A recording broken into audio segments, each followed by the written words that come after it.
la digamos, el inmenso placer de conectar con Venezuela. Les habíamos dicho antes del corte comercial que la oposición venezolana ha sugerido a Estados Unidos que flexibilice sus sanciones contra el gobierno de Nicolás Maduro y algunos de sus funcionarios para tratar de descongelar ese diálogo político en México, dijo Juan Guaidó, que como ustedes saben, pues es el líder político reconocido como presidente encargado de Venezuela por 50 países, incluyendo a los Estados Unidos. Eso lo dijo en una entrevista que concedió a Bloomberg. Nos vamos a ir para Caracas con el periodista Pedro García Otero, directamente de Caracas. Pero antes de entrar en ese tema, hay una nota de sucesos a esta hora en Caracas. Hay un incendio importante en la capital venezolana. Pedro, buenas tardes. Qué maravilla tenerte en el programa. Felicidades, feliz año. No habíamos conversado, ya hoy es 31 de enero. Bienvenido a Radio Mambi. Bueno, muchísimas gracias. Igual para todos tus oyentes y para ti también. Un feliz año, aunque decir esto el 31 de enero suena rarísimo. Y sí, yo creo que hay que conversar sobre el tema de Cinecittà, de lo que se está quemando en este momento. ¿Y qué fue lo que pasó? Cuéntanos, nos puede hacer un reportaje. Se está quemando. A ver, Cinecittà es un local emblemático de la ciudad, porque dentro de esta suerte de pax bodegónica que ha habido en Venezuela, de los últimos años, digamos, de la libre importación, el primer como bodegón que surgió en Caracas fue Cinecittà, y eso en un momento dado levantó muchísimas quejas, ¿no? Y al lado, pues montaron un local que es como de productos del hogar, de productos de limpieza y también aceites de carro. Y ese es el que se está quemando en este momento, es decir, las llamas son llamas importantes por la naturaleza del negocio y se han extendido a un edificio aledaño. Entonces había un señor en la terraza que ya se le estaba quemando el apartamento pidiendo auxilio. A las 5:54, más de hora y media después de declarado el incendio, llegó la primera escalera de bomberos, porque esa es la otra lectura. Los bomberos en Caracas, si así están en Caracas, bueno, en el resto del país ya uno no se quiere ni imaginar cómo están, pero no hay ninguna capacidad de atención, digamos, de atender una crisis de magnitudes importantes o de dimensiones importantes en la ciudad, con lo cual, bueno, nuevamente estamos todos, pues a la buena de Dios. En este momento, pues estamos todos, pues nuestras oraciones con la gente de Bellomonte. Es un evento que se ve prácticamente desde toda la ciudad, se ve desde la Cota 1000, por ejemplo, se ve casi que todo lo largo de la Fajardo. Quienes conocen Caracas pues estarán familiarizados con las cosas que estoy diciendo en este momento, de la autopista Fajardo. Y bueno, esta es la situación en este momento, pues, y a partir de ahí, bueno, podemos estar dando, digamos, avances a lo largo de la conversación, pero básicamente esa es la información que tengo hasta ahora. Hasta esta hora, afortunadamente, oficialmente no ha muerto nadie allí, pero la situación es muy preocupante. Sabes que me quedo pensando mientras te escucho, Pedro. Pedro García Otero, amigos oyentes, es uno de los periodistas estrella que tenemos en Venezuela. Y él tiene su show de radio también en RCR, ¿no? Tempranito, ¿lo tienes, Pedro? Sí, muy tempranito, a las 6:30 de la mañana. 6:30 de la mañana. Tiene su programa de radio también, un hombre de radio. Pedro, están sonando unas alarmas allí, no me quiero imaginar. No, esa es la campana. Bueno, ese es un reloj muy antiguo que tenemos en la casa de herencia, y le di cuerda para el 31 de diciembre y todavía le dura la cuerda, ya se le va a terminar. Si me llama en 2 días ya no suena. Pero bueno, todavía hay que ponerle cuerda. Pues un reloj del 1900, muy bonito. Ah, no, pero qué belleza. Bueno, muy bien. Sí, lo ponemos para Navidad, justamente siempre. Bueno, pero pero nada, ahí está, pues. Tú sabes que te escuchaba hablar sobre esta situación de que después de hora y media es que llega una escalera de bomberos. En 1967 en Venezuela hubo un terremoto que prácticamente destrozó toda la zona norte de la ciudad, toda esa área de Altamira, Los Palos Grandes, toda esa parte de la Castellana. Edificios completos se desplomaron y perecieron centenares de personas.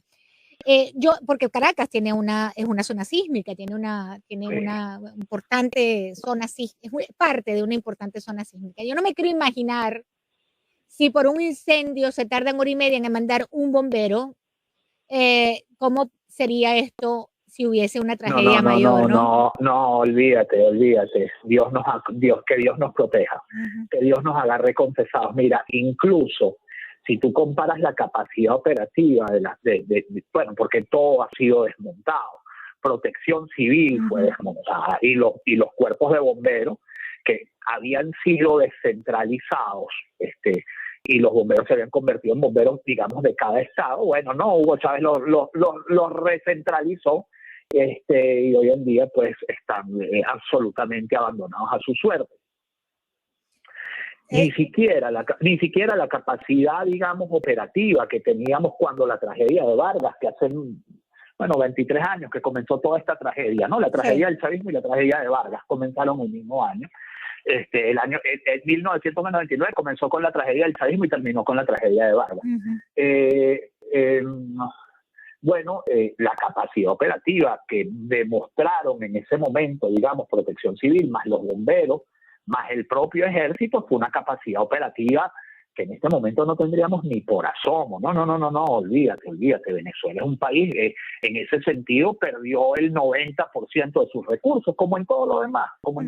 Este es un país que perder 80% del PIB también implica perder 80% de tu capacidad operativa de los bomberos o de cualquier cosa que a ti se te ocurra. O sea, ahí es donde ves el Producto Interno Bruto en concreto, pues, en cosas concretas. Y bueno, es eso, pues, lo que tenemos hoy. Una suerte de sálvese quien pueda, ¿no? O sea, sálvese quien pueda, total. O sea, toda Caracas, esto lo leí no hace mucho y espero que no sea verdad, nadie lo ha desmentido. Para toda Caracas los bomberos tienen una sola ambulancia. Para una ciudad de 5 millones, de 4 millones de habitantes. Entonces tú dime qué podemos hacer con eso. El que se enferma, agarra y se monta en un carro y se va para el hospital, pues. O sea, lo que tú dices, todo abandonado a su suerte, todo abandonado. Producto de 23 años de desinversión, Lourdes, porque aquí uno de los grandes pecados del chavismo fue creer que ellos no tenían que invertir en nada. Y entonces después hacían inversiones de emergencia y claro, cada vez que había una inversión de esas de emergencia, mira, detrás habían 20 o 30 frotándose las manos porque sabían que les iba a caer cualquier cantidad de recursos mal habidos. Chicas, si Hugo Chávez llegó a decir que a él no le gustaba la licitación, que a él no le gustaba el término licitación. Sí. O sea, bueno, esto el dedazo. Esto es, claro, porque así tenía poder, así se lo daba a los amigos, así controlaba lealtades, filias y fobias. O sea, y bueno, y así es. Aquí estamos por eso. Bueno, por eso no, porque los venezolanos, y yo no me canso de decirlo, Lourdes, y soy antipático por decirlo, pero los venezolanos a lo largo de 23 años le dimos, y me incluyo como venezolano, aunque me opuse a Hugo Chávez desde 1992, le dimos por lo menos 3 o 4 cheques en blanco. El cheque en blanco de 1999 con la Constituyente, el cheque en blanco de 2006 con la reelección. Pueblo chavista, todos querían a Chávez. El cheque en blanco de la reelección indefinida en 2009, después que se la habían negado en un referendo en 2007, o sea, y al final en 2012 le dieron el último gran cheque en blanco cuando todo el mundo sabía que a ese señor no le quedaban 6 meses de vida. O sea, entonces, ¿de qué nos quejamos? O sea, yo me acuerdo, Lourdes, y me perdonas porque esto se está convirtiendo casi que en una sesión de psiquiatra. No, por favor, pero es que todos lo necesitamos. Esto es una terapia colectiva. Tú que lo dices, yo que te pregunto y los oyentes que te escuchan. Aquí todo el mundo está haciendo terapia. Terapia colectiva. Tú empiezas a ejercer aquí de terapia, de psiquiatra conmigo. Porque en 2014... cuando por fin el sistema estalló porque tenía que estallar. O sea, cuando a mí la gente me dice, cónchale, pero es que estamos haciendo cola por gasolina, yo le digo, viejo, ¿y qué quieres si te la regalaron durante 20 años? Cuando la gente me dice, mi coño, que haya, me perdona la palabra, que haya apagones y tal, que haya apagones, le digo, hermano, pero ¿qué quieres si te regalaron la luz durante 20 años? O sea, aquí en 2014, cuando esto explotó, porque tenía que explotar, porque no podía ser de otra manera, la gente me escribía, el venezolano de clase media me escribía y me decía, Pedro, ¿y qué crees tú que va a pasar con el cupo Cadivi?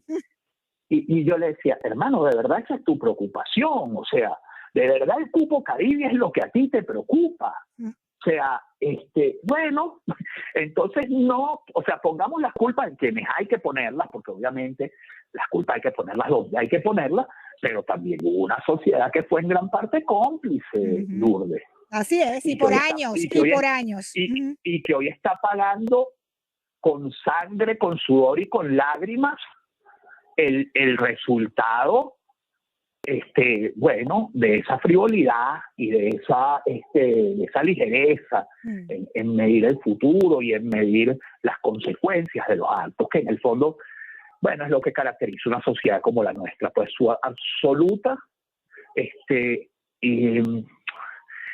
inhabilidad, incapacidad para ver más allá de sus narices. Pero además ha contaminado. Esto no es simpático, esto es antipatiquísimo, porque además los venezolanos somos chéveres, tú sabes. Sí. Los venezolanos somos chéveres, Lourdes. O sea, entonces, cuando alguien dice, no, es que tú no eres chévere, hermano, tú tienes esto, esto y esto, uno es muy antipático. Pero yo tengo que decirlo. Bueno, pero nuestro trabajo no es un concurso de popularidad, así que como yo siempre digo, no, les guste, no nos guste o medio nos guste, eso es lo que hay, eso es lo que es, ¿no? Nosotros no estamos en un concurso de popularidad, pues. Eso es exactamente así. Entonces, bueno, esa es la Venezuela que tenemos hoy. Pero que además también está contaminada por cosas que quizás antes no se veían de esta manera, como por ejemplo el viernes yo cerraba el programa con la nota de la alcaldesa del municipio Jesús María Semprún del estado Zulia, detenida por narcotráfico. Y los que han venido después. No, y los que venían antes de ella, porque no es primera vez que una persona vinculada al chavismo anda con drogas purulando por el país. De hecho, ella dijo, asumo la responsabilidad. Uno de los detenidos, Lourdes, había caído en noviembre con 336 kilos. Literalmente, como dicen los malandros, cayeron con los kilos. Un diputado suplente Así con 300 y pico de panelas, lo dice. Sí. Además, un diputado suplente, bueno, escucha, es que este cuento tiene más tela todavía. El bicho entró en la oposición, de la oposición saltó a Primero Venezuela, que es el partido de Luis Parra, diputado suplente, joven promesa de la política, y de pronto, ¡pum! 336 panelas de cocaína en noviembre, pero está bien, 336 panelas de cocaína en noviembre, uno imagina inmediatamente, digamos, a la ergástula, pues a la cárcel a esperar juicio.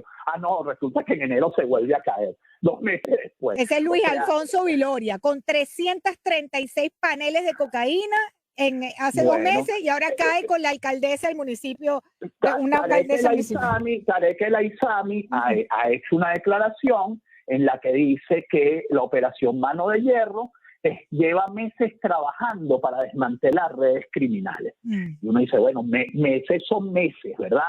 Hace 2 meses que Irinés Fernández ganó en unas elecciones que no se creía ni ella. Sí. Se juramentó, mandó a la jefa del CNE y se juramentó ante una jueza, ante la presidenta del Consejo Municipal.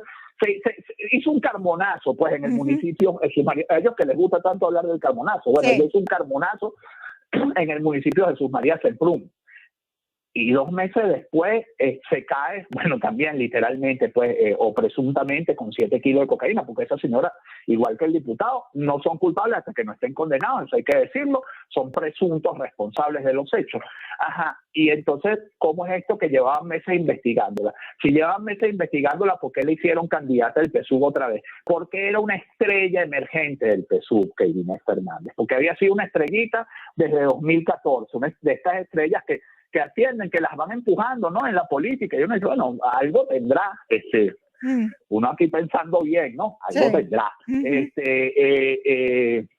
para que los impulsen, etcétera. Y bueno, de repente empiezan a caer unos detrás de otros y uno dice, bueno, ¿y por qué ahora?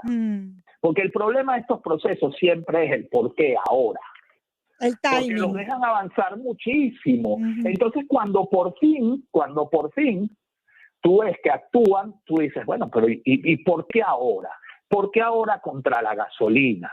O sea, cuando era Vox Populi en el país, que había, bueno, unas mafias del combustible tremendas. O sea, tardaron 2 años, o sea, esperaron a que las mafias crecieran, se lucraran, y después de eso, pues empiezan a actuar.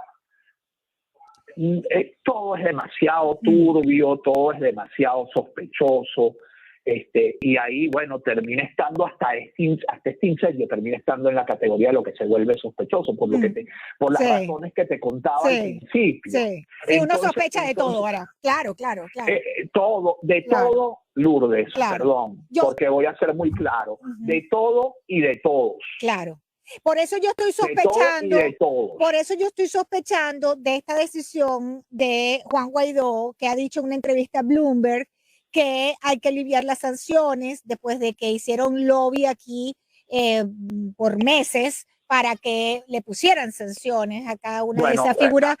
Para allá voy. Y a mí también me causa sospecha que entonces ahora diga que no, que hay que levantar las sanciones para que se sienten en la mesa de México a negociar, que es justamente lo que estaba pidiendo Nicolás Maduro y su gobierno, ¿no? Que les levanten las sanciones. O sea, ahí está Guaidó ahora diciendo que se la levante. ¿Qué lectura le das tú a eso? Hay muchos matices. ¿Qué crees tú? Ahí hay muchos matices. El primer matiz es cómo Guaidó lo dice, ¿no? Guaidó lo dice de la siguiente manera. Porque además hay un problema, y esto que no se sienta como un ataque profesional a nadie, Lourdes, pero a mí me gustan mucho más las entrevistas que se hacen en los periódicos latinos que las entrevistas que hacen los medios estadounidenses.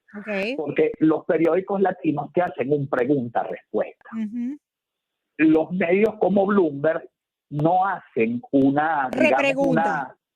Ni siquiera la repregunta, sino tampoco tú sabes al final del partido, porque no te encomillan la frase, si lo que él dijo lo dijo o es una interpretación que hace el periodista. O un parafraseo que hace el periodista. En todo caso, la frase exacta que después sale él a aclarar, dice una cosa así como que, bueno, nosotros podríamos rebajar sanciones si se vuelven a sentar a la mesa. Estoy esperando que me cargue, ya me está cargando. Lo que pasa es que, bueno, Bloomberg va un poco lento ahí. Para decirte la frase exacta. Relajación de sanciones, Alonso Moleiro la recoge bien en El País, y en El País Alonso lo explica bien. Dice abierto a debatir una relajación de las sanciones impuestas por Estados Unidos al gobierno. Ahora, a ver, la línea de las críticas va en dos direcciones, ¿no? La línea de la crítica a esa declaración va en dos direcciones. Una dirección es los que dicen, bueno, pero tú no decías que las sanciones no tenían nada que ver contigo. Aquí está la frase. Ratificamos nuestra posición y la de nuestras aliados internacionales de devolver lo antes posible al proceso de México para lograr un acuerdo integral. El levantamiento progresivo de sanciones está y sigue sujeto a cumplir los puntos del acuerdo. Estamos listos para lograrlo. Y entonces yo me voy, nuevamente a las dos vertientes de la crítica, ¿no? Una de las vertientes es que tú dijiste que tú no tenías nada que ver con las sanciones, ahora tú tienes que ver con las sanciones. Y la otra, es más indignada, que dice, ¿cómo es posible que estén hablando de levantarles las sanciones si Maduro no ha dado nada? Hermano, y llegaste al llegadero, como dicen por ahí. Maduro no ha dado nada porque Maduro en este momento está ganando. Claro. O sea, es el presidente, Pedro. Y yo creo que hay que reconocer, claro. La Realpolitik te dice que Maduro está ganando. Y la Realpolitik te dice que tú no tienes fuerza para mover un referendo este año. Así es. Esa es la verdad. Te lo eliminaron con una cuchufleta, porque lo que te hicieron fue una cuchufleta y dijeron, yo quiero un referendo, lo que te hicieron, así como cuando hacen cuchufletas, ¿sabes? Sí, eso no existe, sí. Y entonces, el más optimista está diciendo, prepárense para 2024. Y al final del camino, la verdad de las cosas es que obviamente, si logran que Maduro se vuelva a sentar a la mesa de México y a tratar de negociar unas condiciones que no sean nicaragüenses para las elecciones de 2024. Y yo sé que esto suena muy duro, porque esto suena durísimo, porque aquí, pero la verdad de las cosas es lo que hay. O sea, en este momento, salvo que, y ese es el cisne negro, salvo que el chavismo está enfrentando un proceso de agrietamiento acelerado que puede estar pasando a lo interno. Porque también siempre digo lo mismo, si a los que tenemos un poquito más de edad, en septiembre de 1989 nos hubieran dicho el muro de Berlín se cae dentro de 2 meses, nosotros nos hubiéramos muerto de la risa. Y 2 meses después no existía el muro de Berlín. Sí. O sea, cambió el mundo completamente 2 meses después. Cambió el mundo completamente, pero eso aquí no se ve menos que en ese momento incluso allá. Ahora, tú dices, bueno, aquí está pasando todo esto, está pasando la operación Mano de Hierro, a lo interno del chavismo, yo creo también, Lourdes, que hay gente que entiende que el status quo es insostenible y que esto no puede salvarse si no se cambia mucho. El propio chavismo no puede sobrevivir a mediano plazo, si no troca totalmente su naturaleza, si no logra algún tipo de convenimiento con el mundo exterior. Pero lo están haciendo, Pedro. ¿No lo están haciendo? No lo están haciendo. No están avanzando. Están avanzando en la internacional de los autoritarismos. Ahí están avanzando mucho. Pero en el resto del mundo no. O sea, a ver, tú viste el informe del Consejo de Derechos Humanos la semana pasada. Fue el 25, exactamente. ¿Tú sabes cuántos de esos he visto yo de Cuba en 63 años? ¿O cuántos hemos visto? Eso no sirve para nada. No, ¿Para qué funciona? A Cuba nunca le pegan tan duro. A Cuba nunca le pegan tan duro y por tantos ángulos. A Cuba le han dado a través de la historia con todo. Teníamos hasta un embajador de Estados Unidos cubano en Naciones Unidas en la Comisión de Derechos Humanos que le daba durísimo. Hemos tenido de todo durante todos estos años y eso no ha servido. Pero no ha funcionado. Y gobierno en el exilio no ha funcionado, Pedro. Aquí no ha funcionado. Estoy en Miami, te lo digo como... Bueno, bueno, es que imagínate tú. Aquí no funciona nada de eso. Justamente, ¿cuál crees tú que es el miedo de los venezolanos? Claro, me imagino. El miedo de los venezolanos es que terminemos convertidos en eso, en unos señores que son políticos profesionales convertidos en el gobierno en el exilio, recibiendo gente, jarrones chinos. Exactamente, y viviendo del dinero que va descongelando Estados Unidos de Venezuela para que viva esa nomenclatura, como de hecho lo están haciendo, ¿Y cuál es el miedo que tenemos los venezolanos aquí adentro? Que en 2024 nos digan, 6 candidatos inhabilitados, 50 ONGs inhabilitadas, Nicaragua. Ay, ¿cuál? Entonces, ¿cuál es la posición sensata de la comunidad internacional en este momento? Intentar forzar unas elecciones lo más limpias posibles en 2024. Así es. Y darle tiempo a la oposición a organizarse. Correcto. Porque la oposición venezolana es un chiste. Así es, totalmente dividida, con sus egos, su narcisismo enfermo de toda la vida, sus cuotas de poder. 3 borrachos peleándose por una botella vacía. Correctamente, totalmente de acuerdo. Eso es lo que tenemos. Y por eso estamos como estamos, también en gran medida. No es que el otro sea muy inteligente, sino que de este lado también, caramba, deja mucho. Sumado a los casos de corrupción que no podemos dejar pasar. Que eso sí que es verdad. La realidad de las cosas, Lourdes, y yo creo que este va a ser uno de los dramas centrales del siglo XXII en el mundo entero, es que cuando un grupo de tipos se montan en el poder y dicen aquí no nos saca nadie, ni vivos ni muertos, en efecto es muy difícil sacarlos, ni vivos ni muertos. Tal cual, ahí tienes Nicaragua, ahí tienes Daniel Ortega, no, que presidente inconstitucional, y ahí están, así es. Por cada Ucrania, por cada ¿dónde empezó la revolución naranja, la revolución del Medio Oriente? Por cada Túnez, por cada Ucrania con su revolución amarilla. La primavera árabe en Túnez. Por cada uno de ellos hay 20 fracasos o 30 fracasos. Esa es la verdad de las cosas. Menos de 1/3 de los países del mundo son democracias. En el mismo Consejo de Derechos Humanos de la ONU, 47 países, 32 son dictaduras. O sea, ¿de qué estamos hablando? El mundo está en mínimos democráticos. Y no nos hemos dado cuenta. Y esa ola de reversión autoritaria empezó en Venezuela en 1999.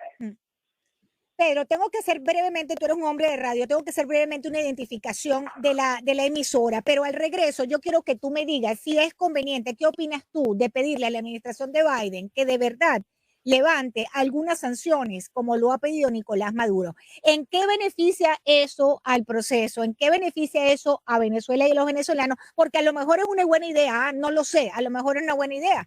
Vamos a hacer una breve pausa, amigos, ya venimos, estoy con el periodista que me acompaña hoy desde Caracas, Pedro García. Ya volvemos.